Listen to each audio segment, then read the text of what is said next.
Hello everyone, কি অবস্থা সবার? সো আজকে একটু আপুদের বাসায় গিয়েছিলাম সবাই। তো আপুদের বাসায় হচ্ছে একটা খিচুড়ি পার্টি ছিল। দেন আপুকে বলতেছিলাম যে আমি কাঁচা আমের খিচুড়ি হচ্ছে খেতে চাই। সো আপু বললো যে চইলায়। তো যাই হোক, যেভাবে সেই কাজ। সো পথে হচ্ছে আমি ঝালমুড়ি ট্রাই করলাম। আমার খুব পছন্দের একটা ঝালমুড়ি আছে এখানে। আপুদের বাসায় যাওয়ার সাথে সামনেই হচ্ছে একটা বাজারে বসে। তো আসলে খুব ভালো লাগতেছিল। অনেক দিন পর আসলে একটু বের হলাম। আসলে পরিবারের সাথে কোথাও বের হওয়া বা কোথাও একটা যাওয়া খুব ভালো লাগে।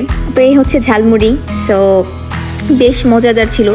যদিও তারপরে হচ্ছে আমি রুটি বা পরোটা হচ্ছে ডালের সাথে ট্রাই করলাম। জানি না, ইদানিং আসলে বাইরে খেতে অনেক বেশি ভালো লাগে। তো যাই হোক, আসলে সবার কি অবস্থা, দিনকাল কেমন যাচ্ছে সেটাও জানাবেন। আর চেষ্টা করি নিজেকে সবসময় ভালো রাখার জন্য। আসলে নিজেকে যে ভালোবাসতে না পারে, আমার মনে হয় সে কাউকে ভালোবাসতে পারে না। তো এই হচ্ছে কথা, যে এই হচ্ছে খিচুড়ি, দেখতেই পাচ্ছেন আপনারা। সো জানি না কালার কেমন লাগছে, বাট খেতে এত বেশি মজা হয়েছিল কি আর বলবো।